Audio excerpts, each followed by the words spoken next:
Yo, what is going on, guys? KrypticTMG back with a brand new video. Today we're going to be talking about setups and how you guys can build and make your own setups on Le Mans Ultimate. So without any further ado, let's get stuck into the video. So lads, we're going to try and cover some of the setup basics.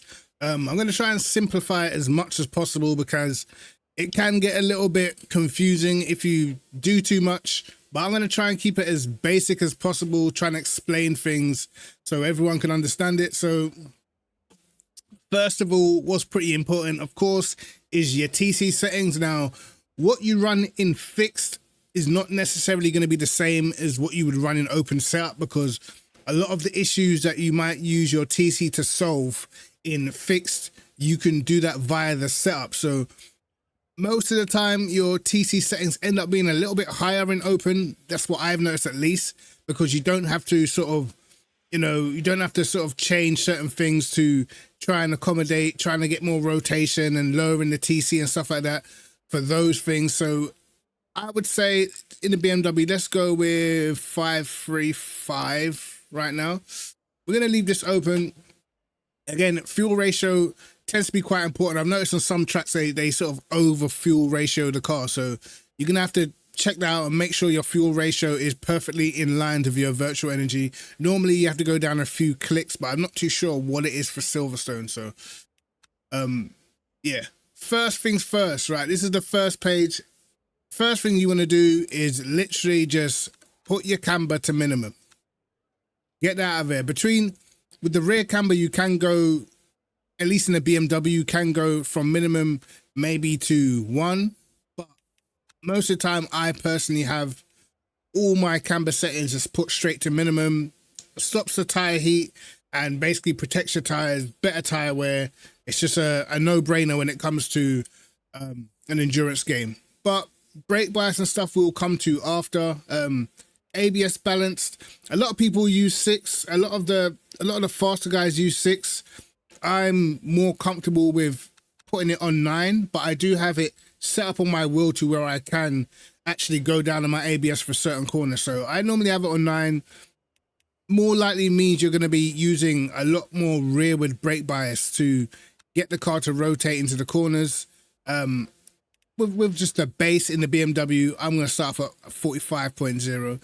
We might have to go up depending on what we do with the setup. But again, these are going to be like personal preference. The max pedal force is on 90%. I don't really change this because when you do go higher in the BMW, I kind of do notice that the ABS activates a lot more when you're trying to brake. And in some other cars, most other cars are actually going to be at 100, right?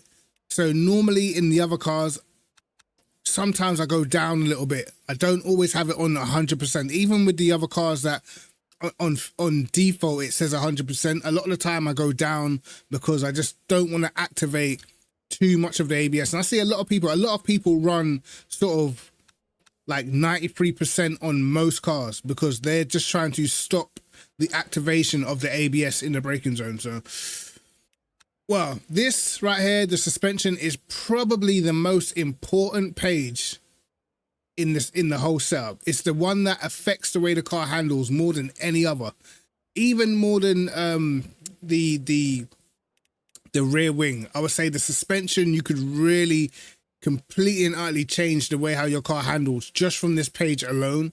So I'm gonna break down in terms of what makes the car feel different.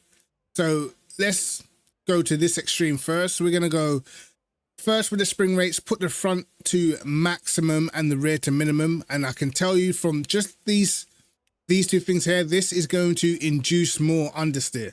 Okay, this is going to make your car more stable, less pitch sensitive, but it's probably going to be very understeery. All right. When you want to get more rotation, you tend to have to go a little softer on the front and stiffen up the rear a little bit. Then the car becomes a lot easier to rotate, but you have to be careful to balance it out. Some cars are a lot more sensitive than others. So if you are going to do something crazy like this, just know that your car is going to be extremely pitch sensitive, and it really doesn't even matter how much rear wing you try and throw at it. It's still going to be pretty difficult to control, because some cars, when you change the spring rate stiffness, you know, it can be a lot to handle. The only car that I believe that is sort of the other way round, I feel like, is the AMG. The AMG, you need a really stiff rear spring rate and a softer front, and that somehow balances out that car. But that's that car in particular. Most of the other cars are extremely sensitive. Like, for instance, the Corvette, yeah, you almost have to run the front stiffer in the Corvette. It's almost mandatory because of how pitch sensitive the car becomes. So you want to mess around with the way how your car handles, pick a wing level just to start out with, and then you're going to want to keep changing between, I'd say maybe 4.2, 4.1. You know, if you still feel like the car's got a lot of understeer, maybe you could go up a little bit more. But that is gonna have a major effect. Just this alone is gonna have a major effect on the way how your car turns and the way how it rotates and over rotates in some instances. But let's move on to the Packers, which is kind of like your bump stop rate on ACC. For the most part, we always run this on minimum.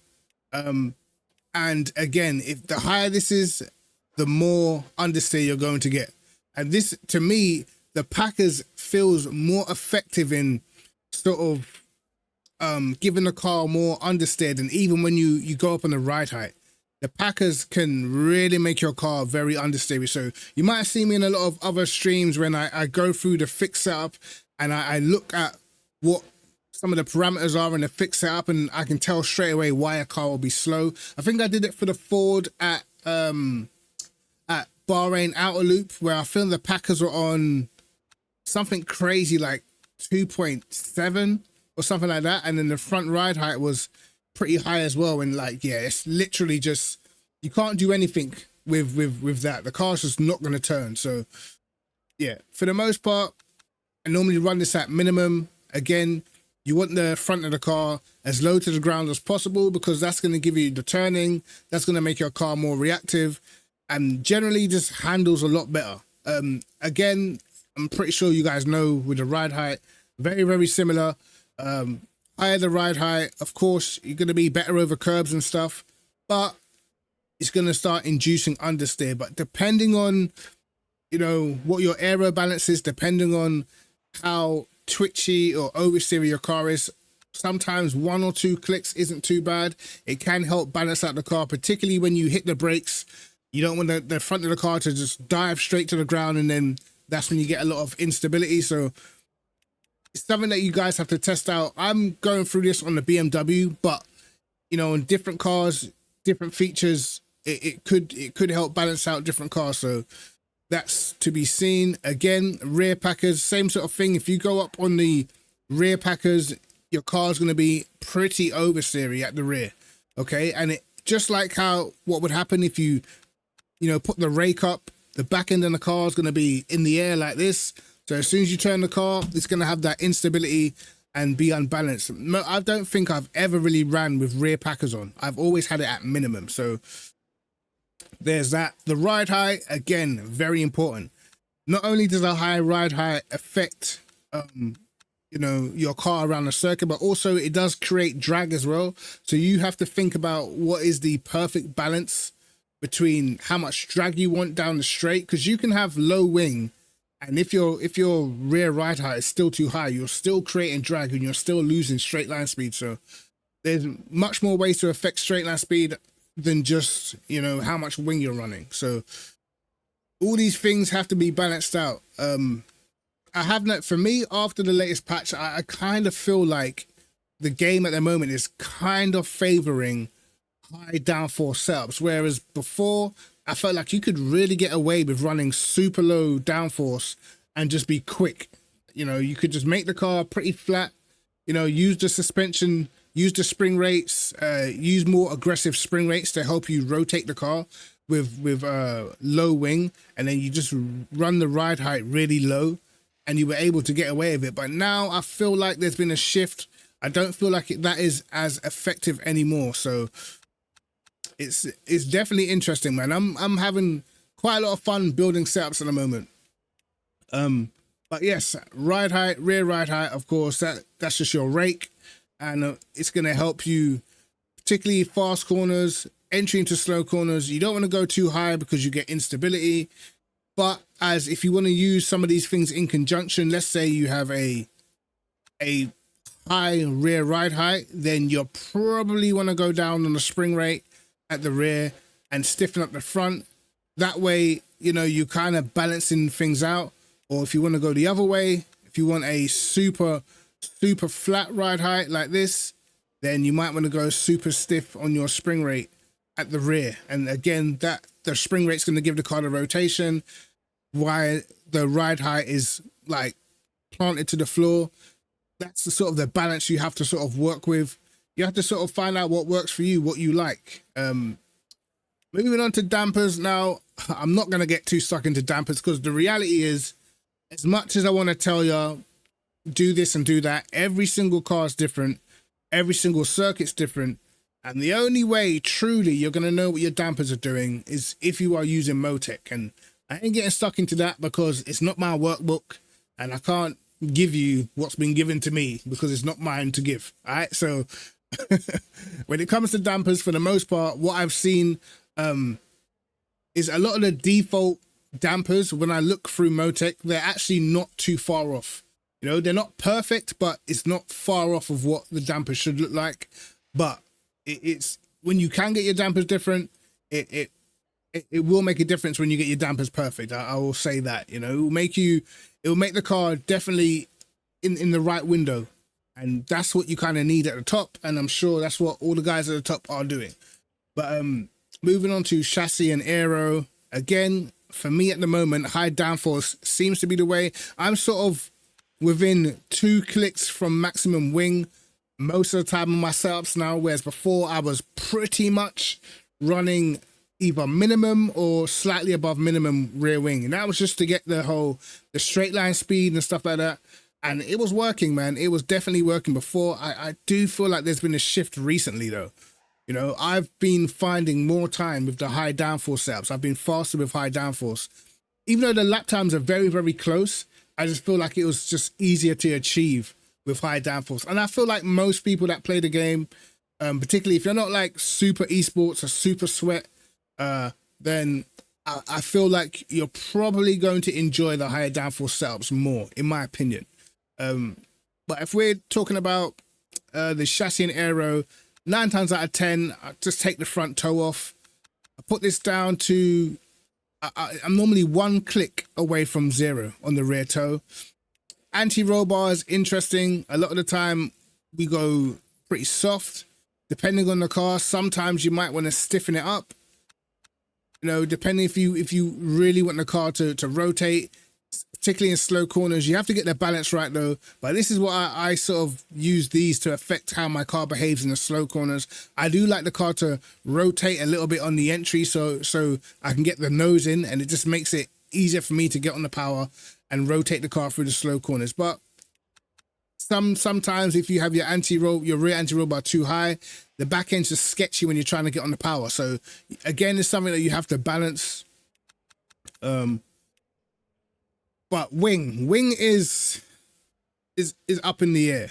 It's up in the air because the wing you have to use in conjunction with your suspension settings, your spring rate. So wing, ride height, spring rate, to me are the 3 things where you can make or break your setup.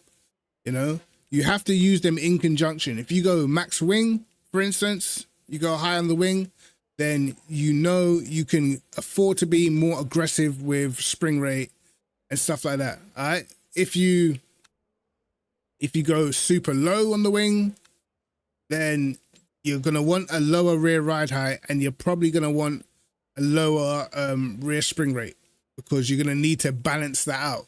Now, the BMW doesn't have a preload, so I can't adjust that. Maybe I should have used a different car. But again, the preload, the higher the preload, then when you're off throttle, the more stable the car's going to be, but that creates a lot more understeer. And then if you have your preload really low, then it's the opposite. So you have to think about that in terms of maybe fast corners, for instance, like Maggots and Beckett's. If you have a higher preload, but you're running low wing, that might help stabilize the car. But diversely, if you're running loads of downforce, you might want to put the preload really low because you want the car to have like natural rotation. So everything is just a balance. The main things though, as I said, is your suspension, man. You have to get the suspension right. You definitely have to get the suspension right. What I'll do now though is I'll show you guys two different setups. One's going to be high downforce, we'll drive that.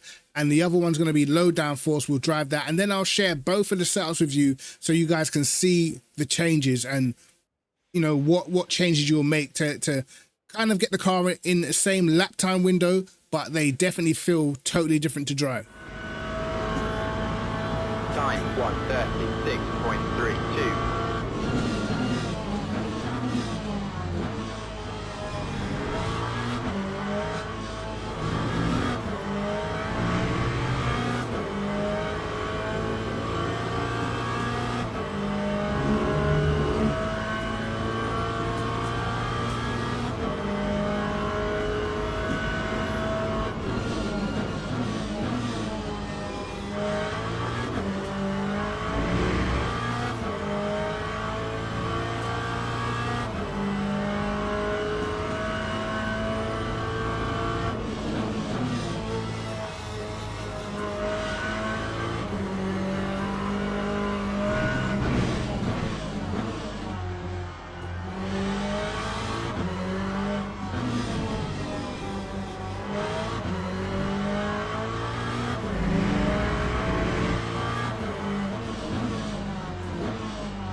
That time was a 1:35.99.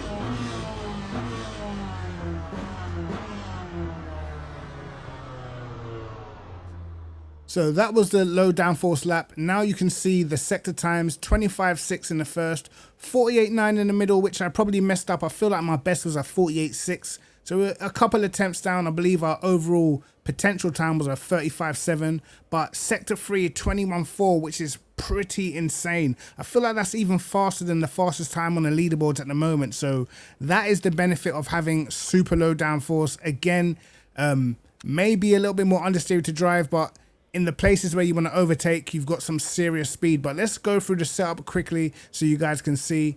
Preload I've got maxed out. Obviously we're running super low downforce, so we want the car to be stable through the uphill right hander, which is the main reason why I'm using 200. Maybe I could get away with less, but for this test I just wanted to show you guys, you know, sort of the drastic changes or the drastic difference between low and high downforce. So I've maxed it out with the preload. My TC 537 just felt comfortable with the camber. Again, we just go minimum because that's what makes sense to me. That's what everyone else does. Brake bias, I've gone 49.5, so it's slightly rearwards, not too rearwards though. Makes the car easier to handle. Also, my braking balance ABS is on 6. I feel like 6 was the best sort of medium. It helped the car turn and rotate through the slow corners. When I ran 9, the car just wouldn't turn at all, and we were losing way too much through the middle sector. But onto the suspension, and here's where you can see I've got my spring rate really stiff at the front, ride height on minimum, packers on minimum, and of course we have a stiffer front spring rate than rear, and that is to stabilize the car because we are running such low downforce. Also, the thing is with your ride height, when it's on minimum, that helps your aero balance, you know, so you want the car to be as low as you can get away with. That's just the general rule of thumb in all of sim racing anyway. You want your car as low as you can get away with because that helps give you more downforce through the corners and stuff like that. You can see our ride height is on 62, so it's actually quite a flat actually quite a flat setup, that there's not too much rake on this car, and that of course is going to help the balance again going through the faster corners, where if you had too much rake with this sort of wing that we're running, the back end's just going to snap on you. And that's the reason why we do also run the spring rate on the rear as low and put it on minimum, because we need that to be stable. Dampers, again, you know, you're going to have to do that in Motec. If not, you're just literally just clicking. But we're going to go to chassis and aero, and I'm running a little bit of front toe just to help the front of the car turn into corners a little bit more. Anti-roll bar at the front on 4, rear on 1. Again, we want the car to rotate into the slower corners, but not over-rotate. So trying to find the right balance. We've got no toe on at all on the rear. And you can see the rear wing is literally 2 clicks away from absolute minimum. So we're running some seriously low downforce to try and find the lap time. And guys, I'm going to show you guys what I did with the high downforce setup. So let's quickly have a look at the sector times again. 25.6, 48.9, 21.4. Let's see how quick we're able to go with the higher downforce setup.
Lap 135.87.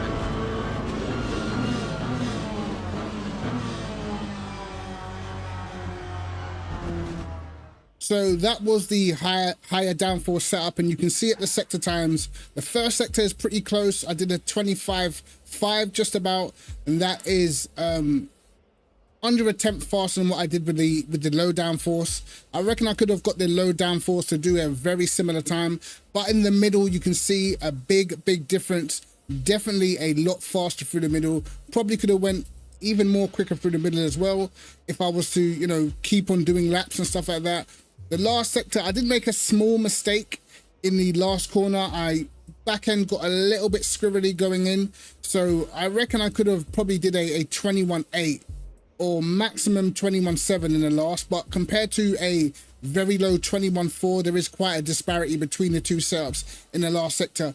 But all in all, you could say that the lap time over the lap is probably almost identical. It just depends on which way you want to go about it. Now, for me, I've said before, the higher downforce setup probably feels the more enjoyable to drive, but there are definitely pros and cons for both. At the end of the day, with a high downforce setup, most of your lap time is going to come in the corners.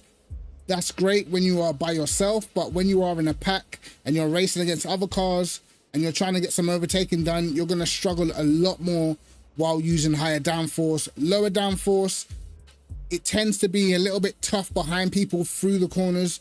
You start getting more understeer and stuff like that. But of course, you will always have the opportunity to overtake as long as you can get the run out of the corners. One of the main things that may mess with your mind a little bit is the lower downforce setup is actually a little bit easier to get on the power. And that is because you are running a much flatter ride height, which seems to give you more traction. So it's a little bit easier sometimes to get on the throttle really quickly with the lower downforce setup. The only thing is that it can sometimes push you a little bit wide, so you sort of understeer on acceleration. So you kind of have to manage that. The lower downforce setup feels planted, but it does feel understeery. Higher downforce is a little bit more oversteery, a little bit more agile, but you can play with the car a little bit more, and it feels slightly better to me as well. Once the tires start wearing, you still have a little bit of maneuverability in the car, whereas with lower downforce, once the tires start wearing, it feels like just understeer. But as I said, both are viable options. It depends on the way you want to go about your race. Lower downforce obviously makes you harder to pass, makes you more dangerous when you're attacking people. Higher downforce just literally means your car just feels a lot better to drive overall. So again, it's up to you guys what you like in the setup. But for me, as I said, probably leaning towards higher downforce at the moment. But yeah, both setups are worth it. Let me just run through what I've done with this setup quickly. 635 on the TC. I put the preload down to 45. I could have probably got away with going even lower than that, to be honest. Wasn't too bad. Car wasn't too squirrely. Leave the cameras exactly the same. We went slightly more rearwards on the brake bias. Left the ABS on 6. As for the suspension, you can see I actually have a stiffer rear than front, and that's what's giving us a lot of the turning. That's why it's so much faster through the slow corners, because the car really rotates at a slow speed. Ride height, I didn't actually go up that much, probably because I had made the rear spring stiffer, so I didn't have to go up too crazy on the ride height. Some cars you can get away with going up even higher than this, particularly the front engines. If you want more rotation, the front engine cars tend to be a little bit more understeery, so they're a little bit more forgiving with higher rake settings. But for the Corvette at least, I didn't have to go up that much higher. It was only like 4 clicks or so. So yeah, but we did put the front spring rate down, I believe, and that's what made the car turn a lot more. Dampers, not really going to mess with those. As I said, you're only really going to know the perfect damper settings when you're going through Motec. Other than that, you're just doing it by feel, which anyone can pretty much do. For the chassis and aero, I actually put the toe in to 0 and the toe in at the rear to 0 also, so running literally no toe. We're running 1 click away from maximum wing, so we were running 8.5. I think I went down on the anti-roll bar at the front and I left the rear, I believe. So yeah, it was not too dissimilar in the chassis and aero side of things, apart from the wing, but you can see how the different setups have to be driven. You can attack the first corner more, you can brake later with the high downforce.